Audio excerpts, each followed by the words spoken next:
Howdy folks, Nathan here with a 2020 Volkswagen Jetta SEL Premium, and I am going to tell you why this is a screaming bargain if you're looking for a German luxury car, because it's cheap and it's luxurious. Even though it's built in Mexico and South America and whatnot, it's not exactly German.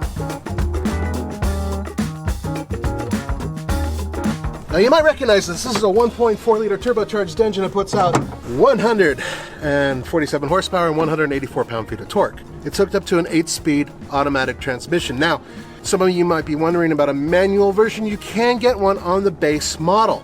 It's a completely different car. This feeds the front wheels and it is extremely efficient. According to Volkswagen, combined MPG, 34 miles per gallon is pretty good. It's an impressive power plant, and here's the thing about it. If you wanted to buy a BMW 2 Series or an Audi A3, the thing is that they all have turbocharged 4-cylinder engines. And yeah, some of them are a little bit more powerful, but this is much cheaper, and it still gives you a pretty decent ride. There's one thing about Jettas, they're usually a little bit more fun than your average 4-door economy car. This one isn't. Sorry. It's okay. It has some zing. I mean, it has a turbocharged engine, but even at high elevation that helps. At the same time, it's not a ton of horsepower. It'll get out of its own way. It has good passing power. Everything you need in terms of having a decent car, but like I put my foot in it, there it is. There's a little bit of a delay and it takes a second, and then there's just not a ton of power. And the other issue, and the one that I think it's compelling if you are looking for performance, is that the rear suspension, it's a torsion beam. It doesn't really give you a lot of play when you're running through a corner. It's not bad, but it would be so much better if it had an independent rear suspension. Once again, that's for performance. Right now, we're cruising around the neighborhood, averaging between 20 and 30 miles per hour. The ride is excellent.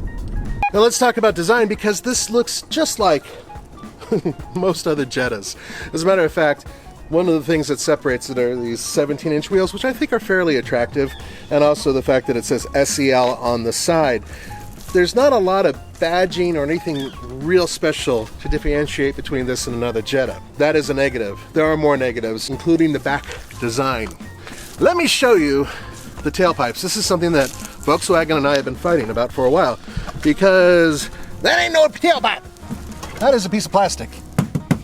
Yep, exhaust is way underneath there. Not that it's sounding that great, but I still don't understand the need for making a fake exhaust tip, or in this case, tips. It just boggles the mind. But there is a positive, and that's up here. Ta-da! That is a big trunk. 14.1 cubic feet of space, and does have a donut underneath with all the goodies. It is a spacious trunk, 60/40 folding rear seats as well. And this is where the vehicle starts to kind of prove itself, because in terms of interior space, which I'm going to show you, trunk space and drive comfort, it actually competes quite well against its more expensive rivals, entry-level German luxury small sedans. All right, so let's talk about the business side of this car, because the interior is where it both makes and breaks its case for being a screaming luxury bargain. So first of all, when you get the SEL, you get real leather, perforated, very nice, much better than the standard seats. The standard seats have never been that comfortable. They've been okay. These are very comfortable, and I would say comparable to a lot of the more expensive competitors, including Mercedes and BMW. So that's huge. They're heated and cooled. The back seats are heated, and I have decent headroom.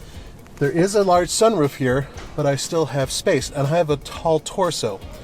I also wanted to show you two things here. 10.3-inch screen right here. This is fully digital. The overall infotainment system, well, it's Volkswagen, which is sort of a take it or leave it approach. I like the system. It has the Beats audio system. It's a decent audio system, really good with, heavy metal and punk rock. Okay, so the second thing here is build quality. This is where the vehicle kind of lets you down because the plastics are okay. Everything in here is okay. It's on the same level, I would say on par with Toyota, with Nissan, Hyundai, what have you. It's good, it's not great. Plastics here, not great. Door material, soft, that's pretty good. Steering wheel, fantastic. Love the steering wheel, love the flat bottom, or as I like to call it, a fat bottom, where chubby people get it in and out of easily, but it's supposed to be sporty. The rest of the vehicle is typical Volkswagen fare in terms of switchgear, all of which is easy to use, all of which is fairly intuitive, and has been around for a while. You can find this stuff on pretty much everything that Volkswagen builds that's sold here in the United States. Let me show you the back seat. Bear in mind, I am kind of stubby-legged, but I'm still over 6'1". All right, I'm sitting behind myself. I have some leg space. My feet do basically fit underneath, but here's the best part. I've got tons of headroom. Compared to a lot of the competitors out there, and I'm not just talking about German competitors, I'm talking about Toyota and Honda, this isn't too bad. Yep, there's your heating control, very simple. And then finally, cup holders. Now, if you have a third person back here, I don't think they'll be as comfortable. This is very flat here, whereas these are scalloped. But in terms of human comfort, being able to put little kids back here, it's quite nice.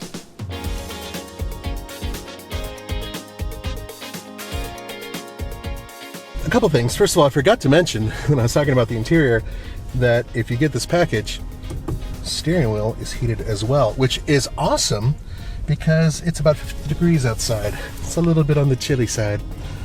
The final thing that I wanted to point out is that in terms of safety systems, you do have to get the higher end ones like this SEL in order to get everything standard, pedestrian protection, all that other stuff. If you get the base model, then you have to pay for that.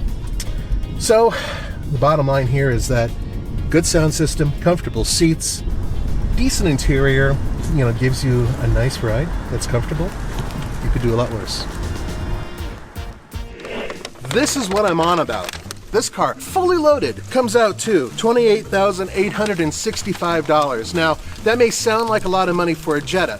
Now, Jettas start around $18,000. That's your base model with the manual. But considering what you get, all the standard safety equipment, all of that electronic equipment, the nice interior, the sunroof, everything else, if you compare it to other vehicles in its class, it's a hell of a bargain.